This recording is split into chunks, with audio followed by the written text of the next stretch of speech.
Oh, thanks so much for being here. Christopher, please give us a brief bio on yourself. I know a lot of people like to say that I'm such and such, and you should listen to me for these reasons. I'd really like people to listen to what I have to present just on its own merits.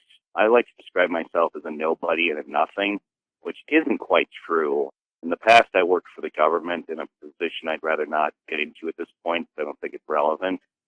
And I don't know that anything in my background particularly gives me the expertise to say, oh, I know animals because of this, that, and the other. When I like to think of myself as a concerned citizen, someone that saw a pattern and decided to look into it the way essentially any good American could. Right now, I'm living in the Midwest. My spouse is retired military, and that's how I found myself out here, which gave me a certain amount of free time on my hands to dig into a few things. What caused your interest in dogmen in the first place? I was actually living in Milwaukee around the time that Linda Godfrey was first reporting on some of the interesting dogman cases. So my then girlfriend and I actually took the time to drive out to some of the areas that were mentioned in the Beast of Bray Road books. I never actually saw anything. It certainly seemed a little spooky out there, especially at night. But it was around that same time also that what spurred me to think there might be something to some of this was that a series of mystery kangaroos were turning up, both when I was there in Milwaukee and after I left. These were actual kangaroos. People caught and trapped some of them, including one alive. And to my knowledge, no one ever figured out where the kangaroos came from. So I thought to myself, well, if there's kangaroos that are a known animal that are turning up where they're very much not supposed to be, and no one seems to know why or take credit for it, what else might be out here in these Wisconsin woods? And I suppose that was the genesis of it, perhaps over a decade ago, when I was actually on the scene where some of the folklore of this had evolved. And originally I'm from Michigan, which was home to, of course, the Michigan Dogman stories. So I'd heard a few stories growing up that, as a child, primed me to think that there could be things out there that people just see and don't necessarily report or keep to themselves, or that don't get a lot of publicity. If you have a Sasquatch encounter and report it, you expect to be laughed at, but I guess not nearly as much so as if you come forward and try to report a dogman encounter, so that really is no surprise. I think that to a certain extent people do report dogman encounters more than many people have realized, and that there's even official investigations at times, but I don't think anyone knows how to place it. I think it's an example of something I heard in the TV show House once, where he advised one of his students that if they hear hooves, to think of horses and not zebras. But of course, sometimes there are zebras.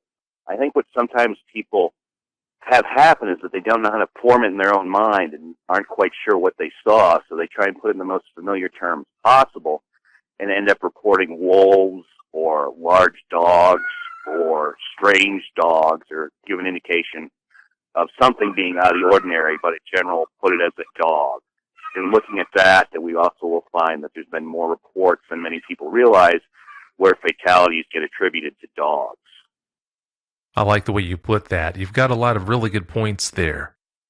How many of the murder cases we're about to talk about tonight do you think actually were caused by dogmen? Well, as I was reading on the subject matter and starting to dig into it, what struck me is that I believed I was only scratching the surface of what's been taking place. There's some indication that dog attacks in general get underreported in the United States. For political reasons, the CDC wasn't necessarily doing a great deal of work to analyze animal attacks, especially of domestic dogs. And I believe local media reports often lack a follow-up investigation. So the cases that I'd focused on in my initial research are ones that struck me as being unusual or outside of the ordinary. Certainly people do get attacked by domestic dogs. It happens. There's no denying that. But I tried to focus on cases where it seemed that there was something strange going on and it seemed to fit a pattern that began to emerge. And what I came up with was mostly in the last 10 years, because I was relying on internet research, of about 100 cases of individuals that I believe may have been a fatality related to something related to an unknown canine, or a disappearance related to an unknown canine, and then around another 15 or so historical cases that I happened to find the information on that seemed fairly well documented, that seemed to fit the same pattern. So you're talking with just an initial research of about 115 cases that I had serious questions about. Not too long ago, an animal attack occurred on the Wind River Indian Reservation. Let's start off talking about that case. Yes, the Wind River case is actually the one that got me started down this path. It was the proverbial rabbit hole that I started journeying down. Well, I said I'm in the Midwest. I'm actually in the state of Wyoming. So one of the first things I happened to do is I had been reading the latest Missing 411 book, and around the same time I'd finished rereading one of Linda Godfrey's books about Dogman. And I was familiar with the general concept of people going missing under strange circumstances, strange disappearances, as well as reports of unknown animals. So I simply started with a Google search. I typed in something like mysterious animal attacks or strange animal attacks in Wyoming, my home state. And that's what immediately brought me to the case of Deanne Lynn Calando Tivones. News reports sometimes just call her Deanne Lynn Calando. She was a 40-year-old Native American woman, a part of the East Shoshone tribe, who was found dead in late 2014 on a large Indian reservation here in Wyoming. It's the Wind River Indian Reservation. What struck me about this case was that the initial information on it that played out even through the local newspapers sounded like the openings of a horror film. The coroner actually went to the unusual step of issuing a warning for the entire area, telling people essentially, be on the lookout, there's an unknown predator, consider keeping your children inside, and report any unknown or dangerous-looking animal, either domestic or wild. Please report that there's a public health threat. And I actually called the coroner there, and I'll leave his name out of it because I haven't signed an interview form or something, but he basically expressed that he did that because he thought that there was a threat to the public health and safety, and he wanted to go public with a warning in order that people in the area would know that something was going on. So essentially what happened is this unfortunate woman, she was found unconscious outside, and the initial report was that it was a dog attack. But when you dig into it, and I do thank the reporters for the local paper because they had not a lot going on in terms of unusual crime cases, so they did actually do some digging that they reported in the paper. So when the woman was found unconscious with a faint pulse, the radio traffic of the first responders was actually overheard and made public. And what was happening was this woman was found badly torn up. There was a very faint pulse, so she was still alive when she was found. And initially they were unsure, oh, what do we got going on here? We have someone that's pretty much torn up. Sharks don't walk on land. What's happened here? Was this a crime? And they weren't sure, so they were treating it as a criminal investigation. There were unusual footprints of some type found in the scene, and I can't find out any more information as to what made them unusual. But I know that the scene where she was found was secured by the first responders because of a trail of footprints that they wanted to follow up on, and that no one heard anything. This was in an area that wasn't entirely remote. It was on the Indian reservation, but there were buildings and a school and such nearby, but we had no witnesses. We had nothing confirmed that anyone heard screams. This woman was found around November 13th of 2014, so it was a fairly recent case, still fresh in everyone's memory. By 5 days later, the story was already in the paper that it was a pack of dogs that was responsible. However, it turns out that the autopsy results weren't even back in yet at the time that was the story that was released. I was also able to find out just by poking around a little bit that a number of federal agencies were involved in this case right from the beginning. The Federal Bureau of Investigation normally does investigate crimes on Indian reservations, not necessarily accidents. And I was later able to get the coroner's docket report for this case, and it labeled it an accident. And yet, the Federal Bureau of Investigation, the Department of Indian Affairs, and the Federal Fish and Wildlife folks were all over this area right after it happened. And there were reports of unusual black vehicles. We actually had the Men in Black out here looking into this, in that there were federal agents who weren't necessarily identifying what agency they were with, who were driving black SUVs, who within a day of this woman being found dead were parked in the area and were known to be questioning people. The local authorities were also told that the FBI was taking DNA samples, and yet nothing was ever followed up on that. And indeed, the coroner report that lists this woman's death says, actually I have it right in front of me, it says that the cause of death was an accident due to exsanguination consistent with dog bites. So it doesn't say that it was dog bites, it says it was consistent with dog bites, which I thought was interesting. I also found it interesting that although this was called an accident, that you still had a lot of federal involvement in the case. Like you would think for an accident, like someone falling off the roof or being hit by a car. It also seems strange that although there have been issues reported with a fair number of stray dogs on this reservation, they've never actually attacked anyone before. And indeed, the Attorney General of the tribe, when contacted regarding the matter, had never heard of a real problem with dogs on the reservation. That they were there, but that no one had been attacked by them. No one had talked to her about it. She didn't know about it. And there was an allusion to dogs being killed on the reservation occasionally when they became a problem, but that no one knew anything about a roaming pack of dogs or had any reason to suspect that there would be a threat to people. And what was to be important later, as I began to figure out a pattern to this, was that the deceased was actually apparently intoxicated at the time she was set upon. She had a relatively high blood alcohol content. However, I'm not a forensics expert, and I've heard different things regarding post-mortem blood alcohol content can be elevated because of the decomposition of the body, depending on to when it was tested for. But I do believe that the woman was intoxicated when she was set upon. She appears to have been 40 years old and was otherwise in good health. So I think that being intoxicated was what identified her as a weakness to whatever ended up attacking her.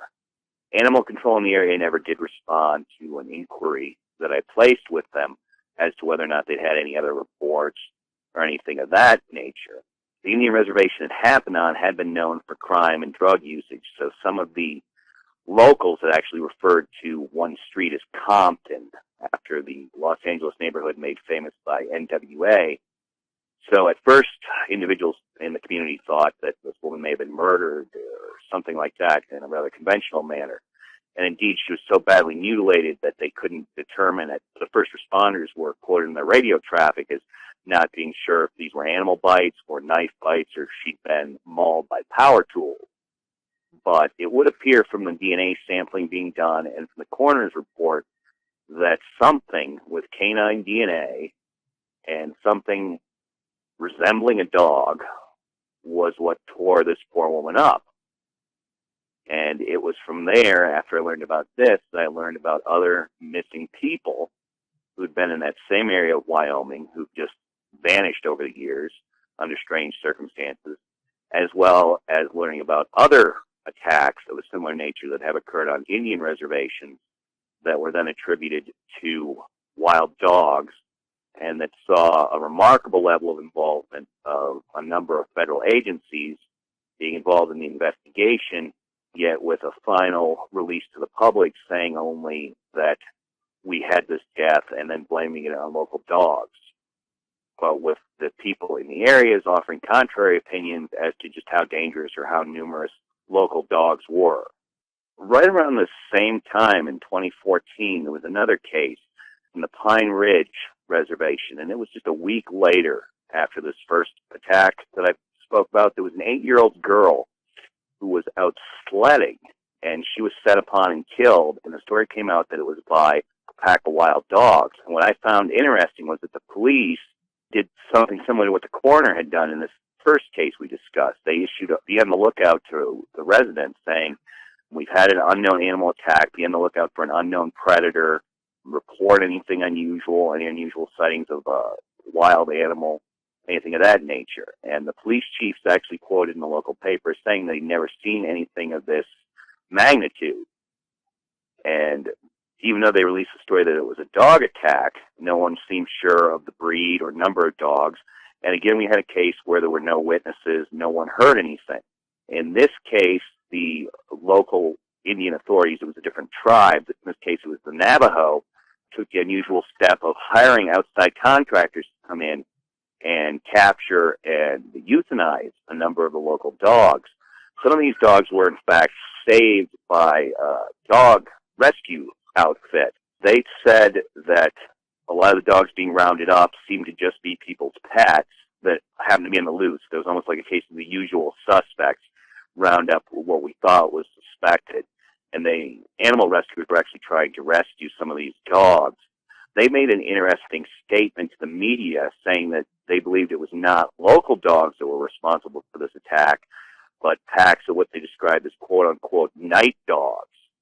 And there was nothing further to illuminate that. But apparently, locals at this reservation felt that in addition to the normal random run-of-the-mill stray dogs wandering around the buildings, that there was some other kind of predatory pack or group of dogs seen only at night that were only described as large and keeping fairly mysterious ways, and that these were the ones that were actually eating people, or that had eaten this little girl. They actually had a horse trailer truck full of dogs that had been shot after this case from the contractors that went in and just started cleaning up the stray dogs. However, none of these were ever linked to the girl's death. We never heard anything from an autopsy on any of the dogs saying, oh, we found human remains in the stomach or blood on them or anything like that. It was simply a case of these dogs are in the area, we need to blame something, and it needs to look like we're doing something, so let's go ahead and pretend that we're cleaning this up. That was another one of the things that led me to think that there was something strange going on, was the fact that it seemed almost as though a means to placate the local community and their question was offered up to try and find something that would seem plausible and get people to stop asking questions. And that led me to some other cases on Indian reservations. There was another reservation, the Rosebud Reservation. This was about a year later, in the summer of 2015. There was a woman named Julia Charging Whirlwind who was found mauled to death. This was in White River, South Dakota. And it seemed to be the same situation, that we have a lack of witnesses, we have someone being found dead, we have federal agencies coming in, taking DNA tests, isolating the scene, and then we have local law enforcement saying that it's just a problem with stray dogs, we'll get it taken care of. And the later sheriff was later quoted as having shot and killed 2 dogs that were never presented to anyone and never tied by a DNA or human remains or anything else to the death. It was all actually very vague. It seemed as though in some cases it's happening on an Indian reservation, it's on a site, it's on a mine. They just would prefer to stay that way. And especially because federal agencies are the ones that are handling these investigations for the most part, that there's a curtain of silence that then falls over the deaths beyond the initial media reporting attributing a strange death to being related to dog attacks. What kind of people are normally attacked in these instances? The pattern that I seem to have come across suggests that a predator is at work, a predator that selects victims and takes the elderly, the very young, or someone who is in some way impaired, either with a physical handicap, a mental handicap, or has caused themselves to be impaired by intoxication or drug use. That, in essence, something is picking off the weaker members of the herd, especially when they're isolated or in the way of the predator while they're trying to get to something else, such as domestic animals or domestic pets. In some of these death cases that we'll cover tonight, it seems as though the individuals who ended up being killed in an attack had themselves been around dogs, raising dogs, and were well familiar with them, and had, in the time period right before their tragic deaths, reported a strange number of missing pets or attacks on their livestock or pets.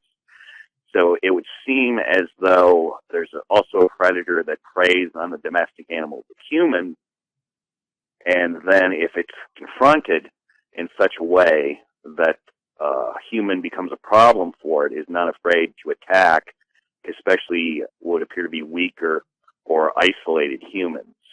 It also has a habit of picking off people when they're alone and early morning hours, I also discovered, seem to be a time.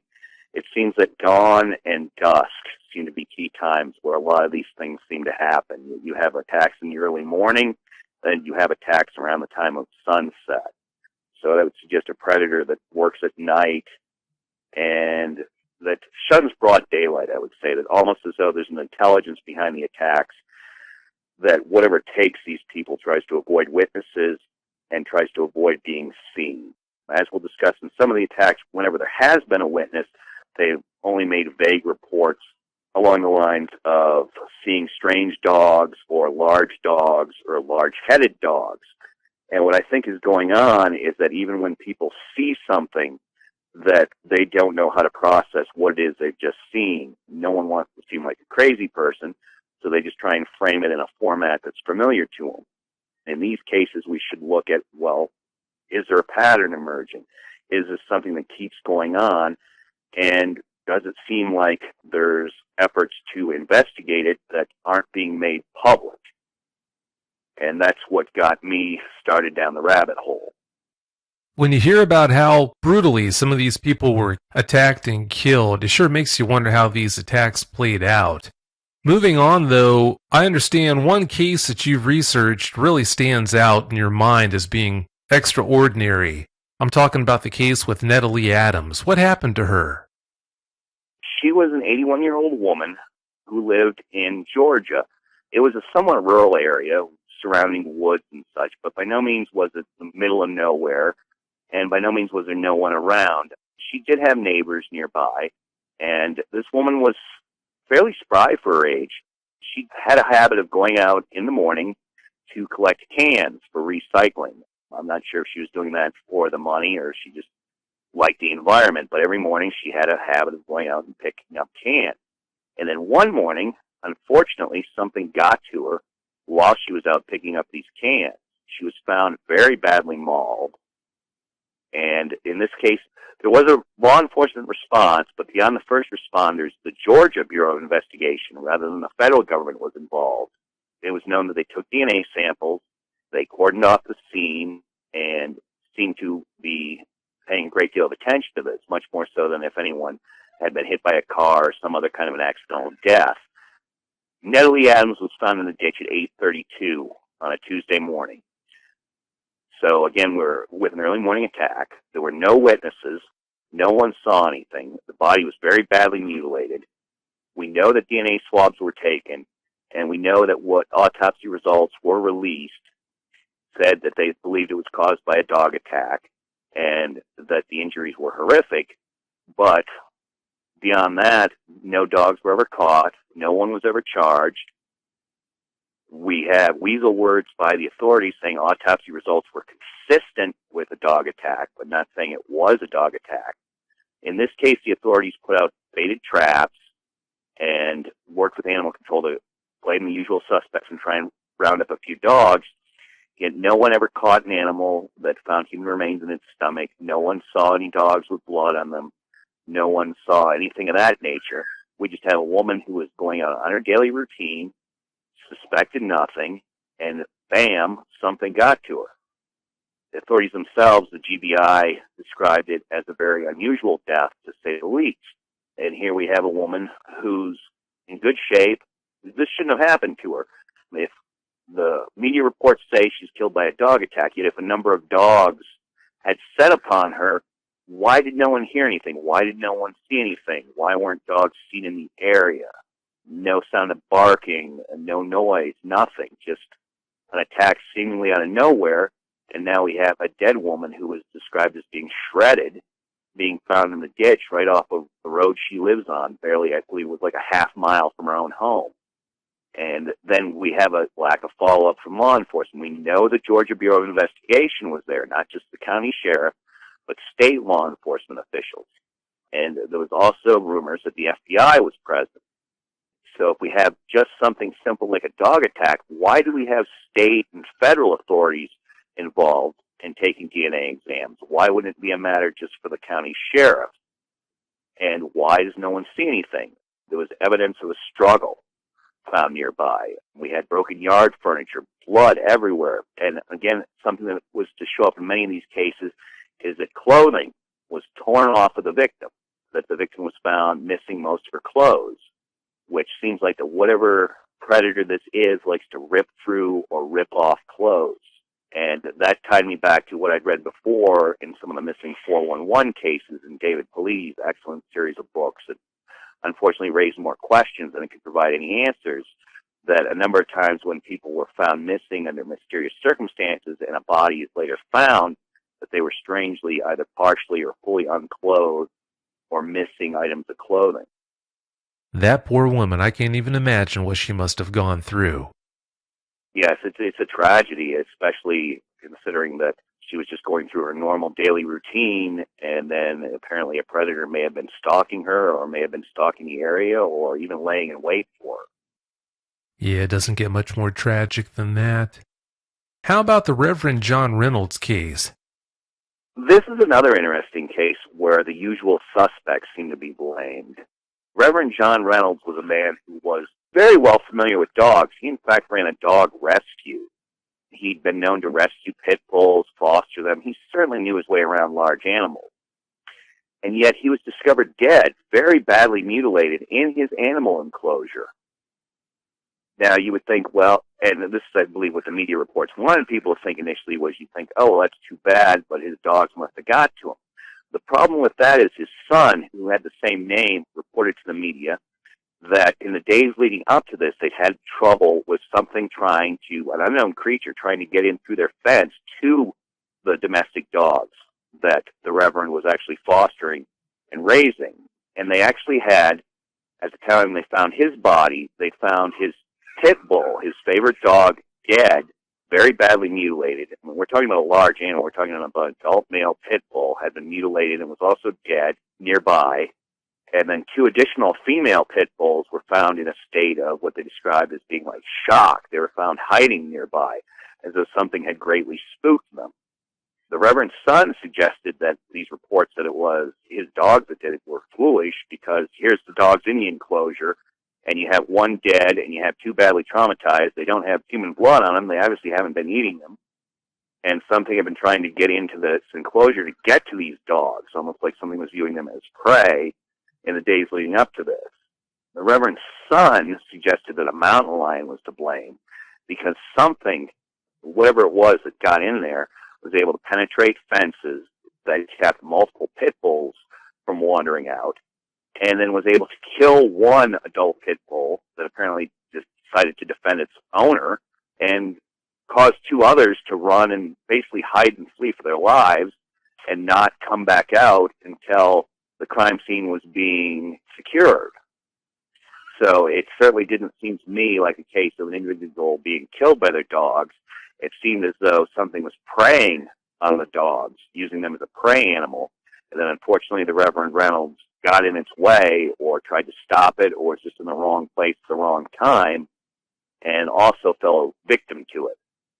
It seems that when these cases happen, that even local law enforcement is shocked at the level of severity and the level of damage done to these bodies, that there's been reports of people looking like they were victims of power tools or shark attacks or things of that nature, that the words seem to almost fail the first responders in terms of trying to describe the carnage that they encounter. We know in some cases that body parts have been literally strewn about the area. I'm sure that media reports get sanitized to a certain extent, but I've run across descriptions saying things like arms and legs were basically strewn about the area. You're talking about scenes of intense carnage, that just people torn apart, organs missing, limbs torn off, just terrible mutilations to the point where sometimes there's even an issue with identifying the bodies. One of the classic cases I ran across was back in the 1960s, where we had a woman who was reported as being killed by her own dog. She was in the habit of raising show Dobermans, and eventually her dog was blamed, and her dog was shot by the local sheriff. However, the problem is that here, as in the Reynolds case, the actual dog that was eventually blamed was found in hiding when the sheriff got there. The dog was basically cowering in fear and did not seem at all aggressive. This case was interesting, and it's hard to find exact details since I was relying on older newspaper accounts, but it was known that the woman's house was essentially devastated. She was in her 60s. She lived alone, but was known to be in good health. And her house was devastated. We had signs of a struggle. It looked like there'd been, according to some witnesses, a war inside of her living room. We had smashed furniture. We had lamps pulled over. We had evidence of an extreme struggle. We had broken glass. We had dishes thrown about. It looked like she literally had fought for her life. Now, what's interesting about that is also, even though her dog was eventually blamed and shot, no one mentioned finding her dog being wounded or torn up or in any way bloodied or harmed.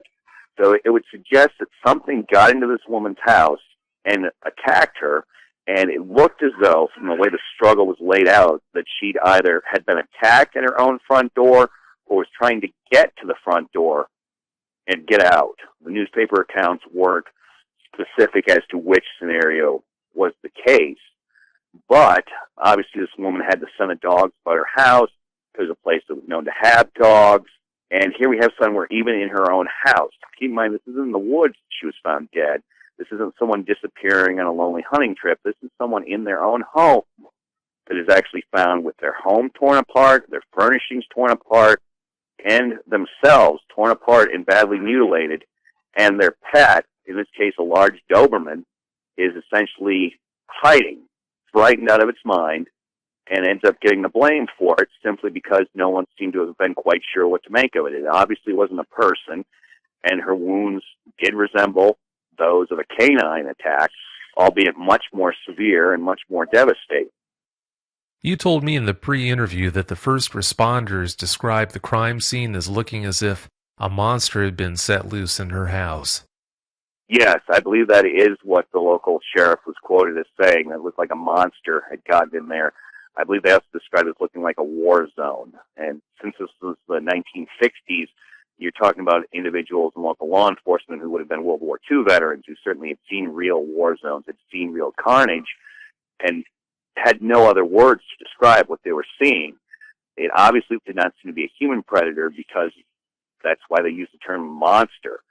And what's conjured to my mind was, of course, the classic Hollywood fare of the beast gets in the house and there's a battle, and in this case, someone didn't get away or wasn't able to fight it off. That does paint a pretty ominous picture. Please tell us about the Daryl Roberson case. Daryl Roberson was an interesting case, and this happened in the internet age, so we can actually find some information about it online without having to dig through dead newspaper journals. What we have here is we have an individual who's 42 years old. It's not known to me if he had any kind of impairment, but he was found in the early morning by his local paper carrier doing the route. He was found dead. In this case, we actually did have witnesses in that the paper carrier reported two unknown large dogs were chewing on him, on his body. These dogs were never found. Police were quoted as saying they were relatively sure that they were Rotties or Dobermans because the report said that they were basically large black dogs. A neighbor had described Daryl as a big guy, that they weren't sure how this could have happened to him. Police estimated that the attack took place in the very early morning hours, either at dawn or just before.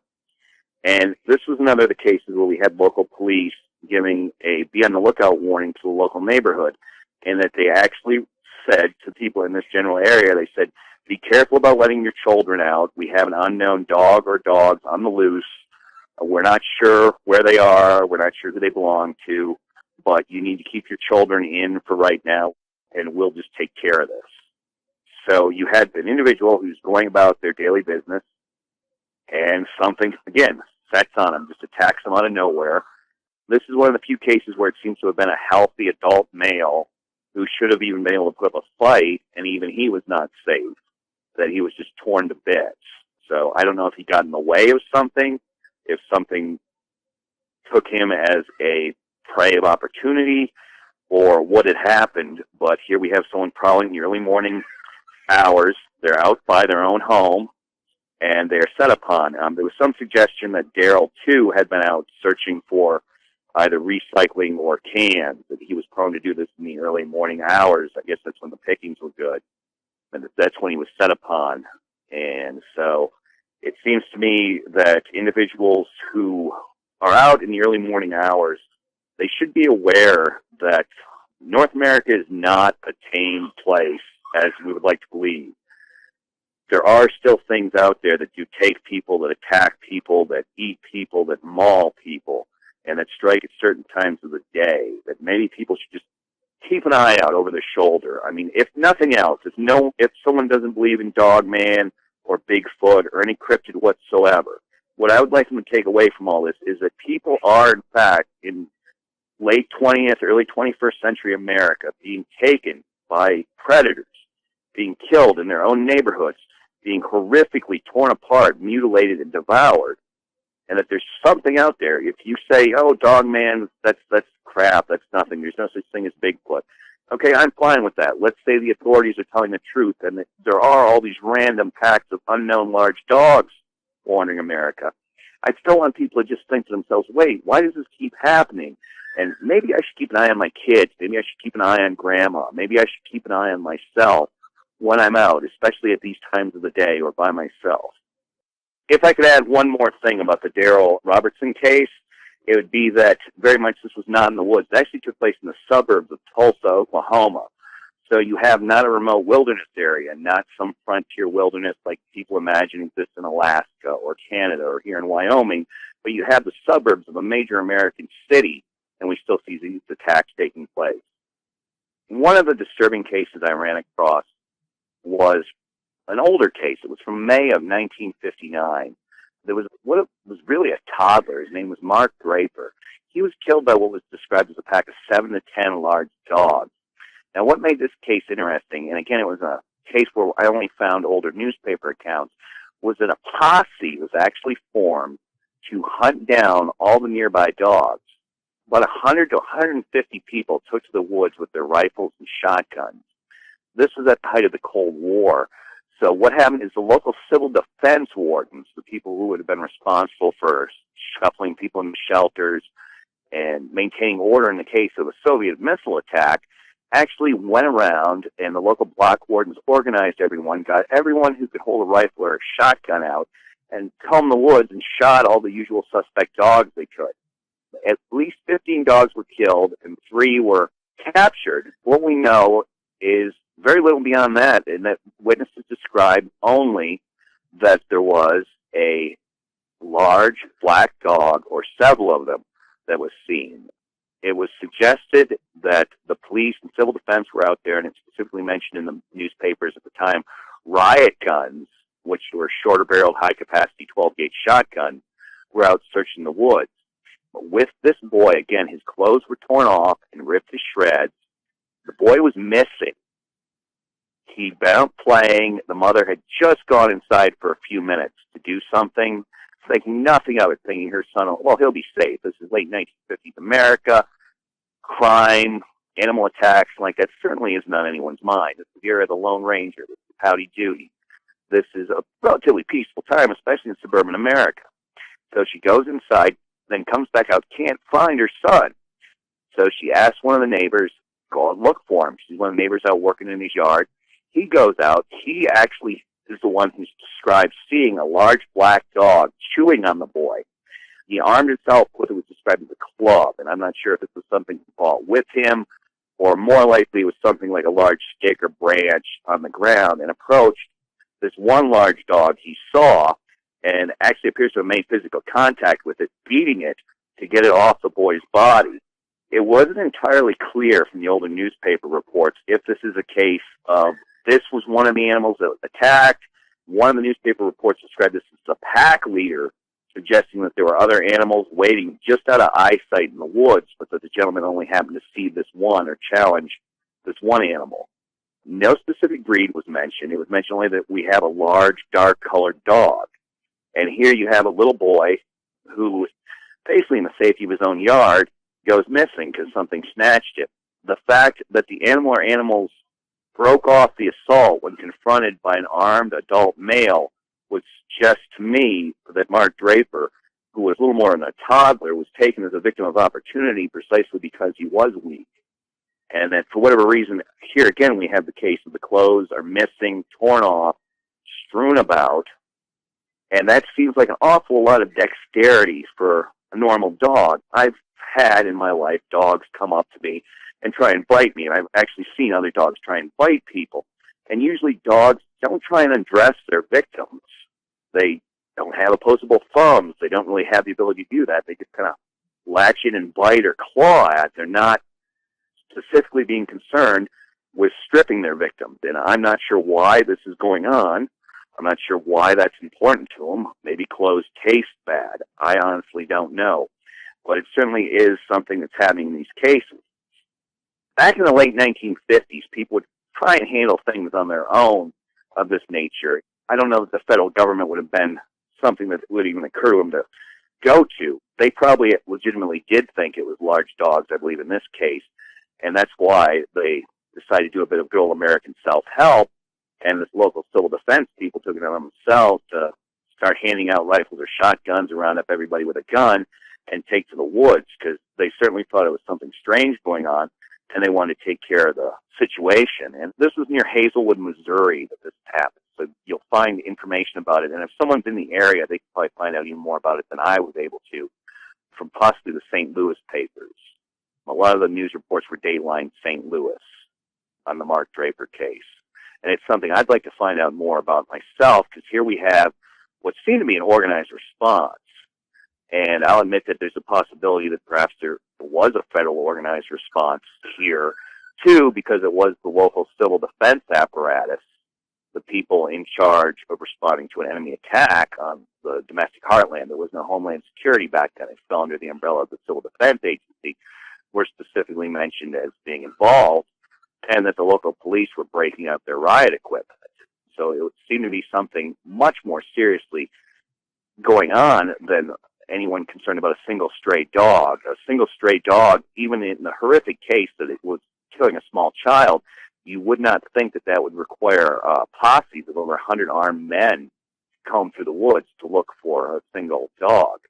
It simply is mind-boggling that, I guess at the time, this is pre-Watergate, pre-Vietnam War, people weren't as likely to question things, and they were settled for an explanation. And obviously with 100 or more men prowling the woods, the local media report had to say something happened. So they simply said they were looking for a pack of large dogs. Yet we know there was at least one large dog. We don't know anything about a breed. All we know that's being officially reported is large dog, unknown type.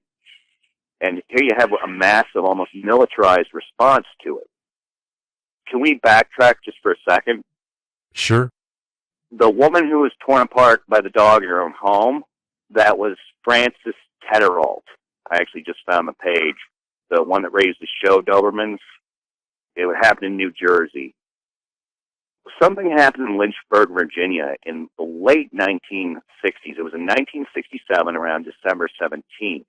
And the month of December would become important because the November-December time frame seemed to be, to me, when a lot of these attacks were being reported. And I still don't know how significant that is. This is another case where we have two young children. They're out playing. You have Eugene Goodman and his brother, Kenneth, 4 years old and 3 years old, out playing in their yard. Mother sends them out playing. Dad's doing his yard work. Now, what's interesting is that before this happened, there had been reports that pets had been being killed in the area and turning up missing. So there was some suggestion that maybe something strange is going on, but certainly not enough that people were thinking about it to keep their kids indoors. So the boys are out playing. In this case, the mother actually did hear something. She never heard the sounds of animals, but she did hear the sounds of her children screaming. She immediately runs outside, says to their dad, "Oh my God, where are our kids? What's going on?" The dad still has his rake in his hand. He runs out there, and he finds his children out there by a nearby creek, just beyond their backyard, being torn apart.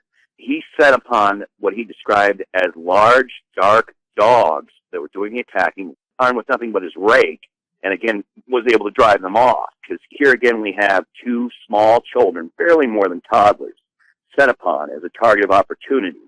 Since there were two of them, I believe that's why one of them was able to scream loud enough that their mom heard it. In a lot of these cases we have no witnesses, no one sees anything. I think that because there were two, that one of them was able to get these screams out that their mom heard. And I think it was also because their dad was nearby and was armed to some extent, even with just a rake, that whatever set upon these boys whether it was one animal or a group, or whether it was just dogs, or whether we're talking dog man, they immediately backed off when confronted with an armed and fit adult man. And these creatures were described as being like large, dark dogs again. What my theory is, and I can't prove it, but what my theory is that some of these cases, we're seeing attacks by, for lack of a better term, a juvenile dog man. A creature or creatures not yet totally experienced, but that are unwilling to take on an adult human, or intelligent enough not to stick around on the scene once an adult human, particularly an armed male, sets upon the scene. As we'll discuss later with some other cases, I don't believe that being an armed, healthy male is necessarily going to protect you, but I believe that in some of these cases where you're seeing the young, basically children, picked off, that once resistance is offered, that it'll end the attack or end the incident. And I think that's important to realize, because it will mean that people aren't entirely helpless, that there are things that could be done simply by being aware and prepared. Yeah, I'll bet you're right on the money with that.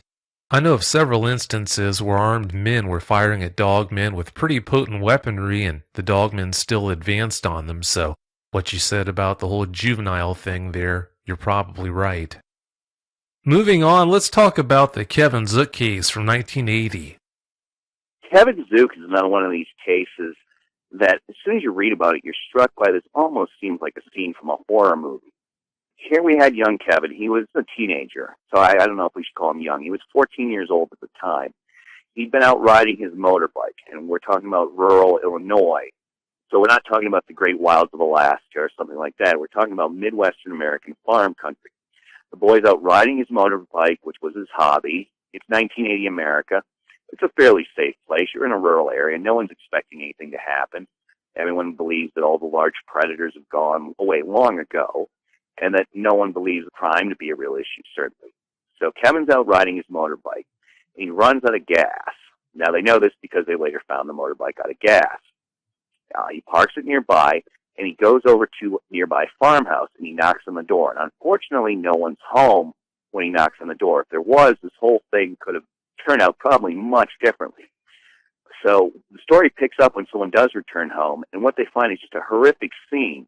They found an actual trail marred by unknown paw prints, bloody footprints, and bits of human flesh and clothing, where it appeared that something had attacked Kevin right near this door, caused him to flee into a nearby cornfield, running for his life, and leaving a trail of blood and carnage in his way. And there he's found dead. He was missing about 24 hours by the time he was found. So he'd been pretty badly torn up, and they found him in the cornfield. So we have paw prints, we have bloody footprints, and here's another case where he was found nearly naked. About all he had on was on one foot he had a shoe, and on the other foot he had a sock. He had over 100 bites. There were bloody paw prints found in the mud, and we have this boy who's just set upon on a mundane day. Something appears to have been prowling this farm, perhaps looking for domestic animals, perhaps marking his territory, perhaps scouting. I'm not an animal psychologist. I don't know. And sets upon poor Kevin. He runs for it. He runs for his life. He runs through the field. He tries to get away. Tries to hide whatever he's trying to do. But here you have a healthy young man. He's 14 years old. He's an outdoorsman. He's gone out on his dirt bike. He's been going around. You'd think he'd be able to put up a fight, yet whatever thing or things got him was able to run him down and tear him to bits, basically out in someone's farmyard. It's just a tragic case, but again, we have the victim stripped naked, paw prints, dog-like injuries. Local dogs, again, got the blame in the media reports, saying, well, he must have been set upon by some local farm dogs. But it leaves unanswered the question of, well, where are these vicious farm dogs? Who did they belong to? Why wasn't someone charged? Why weren't the dogs found? It's just mind-boggling that you could say, oh, well, it must have been dogs. Well, this doesn't sound like just a case of some farm dogs, because no one else had been torn apart. The people who lived on this farm weren't torn apart. But you have this boy who's out just enjoying himself for the evening, and his life comes to an end because something strange happened. He's set upon, he's stripped of his clothes, he's run down like a game animal, he's chased down, and he's just torn to bits and partially devoured. There's an author named Jan Thompson who related a story that was really similar to the one that you just talked about. I don't know as a fact that her story is true, but the story has this kid riding his dirt bike through the woods.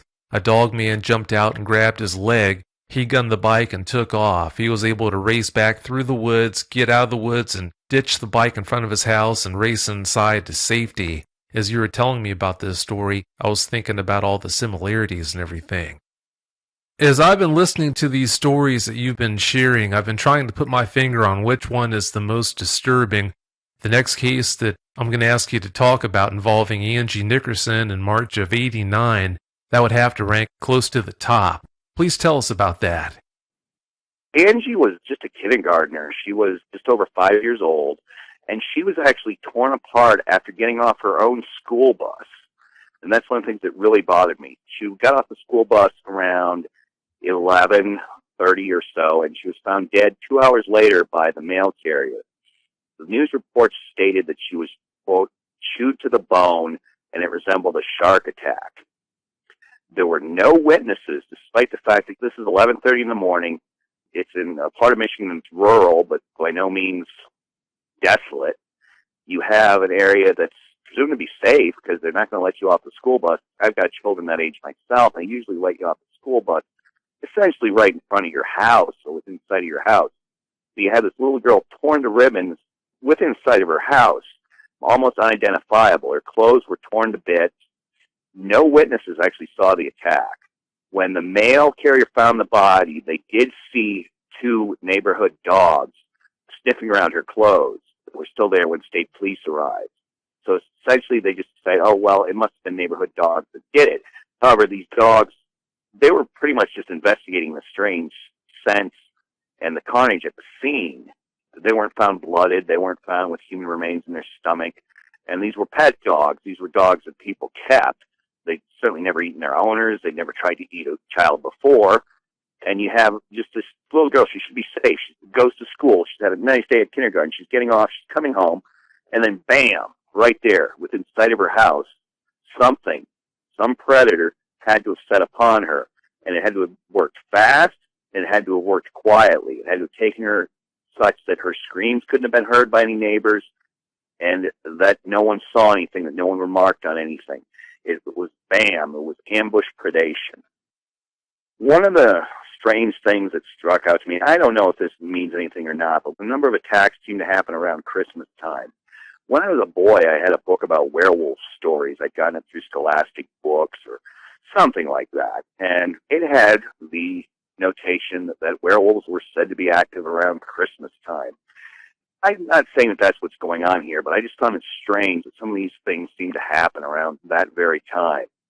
So maybe the old folklore may have had a bit of truth to it. Certainly it did on Christmas Day, April 1997, when young April Edwards, she was only 5 years old, suffering from a cognitive disability. She was playing near her grandfather's trailer. She was described as suffering from a cognitive disability. I'm not sure exactly what that entailed. Obviously, she was in some way slightly impaired. She's playing out in the yard. It's Christmas Day. No one's going to suspect anything's going to go wrong. And suddenly they go out to look for her, except she's not there. Eventually, the search did turn up. Her body, again found dead, horribly mutilated. Neighborhood dogs, again, get the blame. Because, well, what else is it going to be, is likely what a lot of people were thinking. What else could be in this area that would take someone out of their own yard? There's no bears in this area. There's no mountain lions, no wolves. We have what looks like dog bites. But, again, we have no witnesses. No one heard her scream. Something seems to have grabbed her out of her own yard, taken her, and assaulted her and just torn her to bits, all in the space of what must have been a very brief time. Because you had her grandfather actually indoors, and he was reported as saying that he didn't have his eyes off her for more than 20 or 30 minutes. You have something capable of striking within a matter of a very brief time frame, making off with a child, taking them to a nearby area, and badly mutilating the body. That struck me as having a level of subtlety, a level of planning, and a level of intelligence to it that did not sound like the work of a pack of neighborhood dogs or random dogs that would think to be laying in wait to take someone. It's almost as though it was deliberate predation on members of the human species.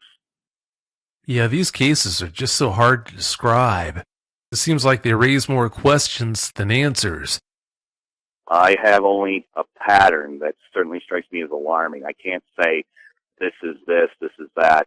It's in a way it's similar to the missing 411 cases, where I think David Paulides did an excellent job of establishing that there's cases where people go missing in the woods when they shouldn't. I'd like to establish and get people to realize that there's cases where people are vanishing or being mauled, mutilated, killed, eaten in modern America. It's being blamed on dogs, but there's questions that would suggest that maybe this isn't your normal run-of-the-mill dogs, or certainly not your average household pet that's responsible. I hate the fact that that's happening, and unfortunately dogs that aren't responsible for these deaths were killed.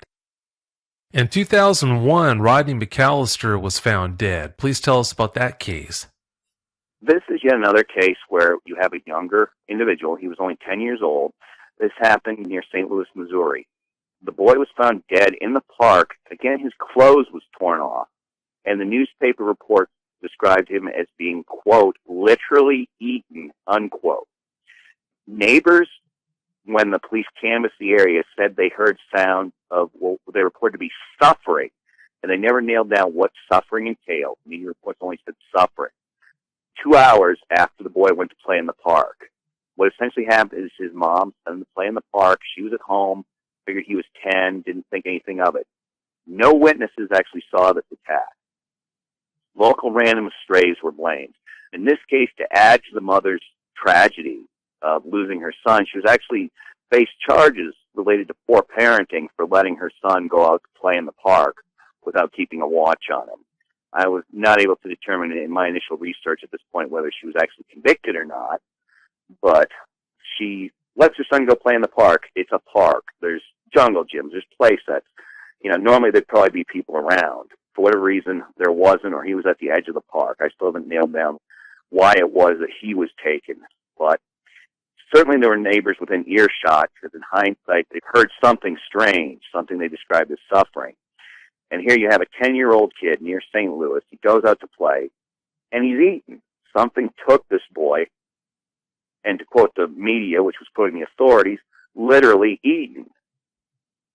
This is 2001 Missouri. This is the wilds of India. This isn't, again, the wilds of Alaska.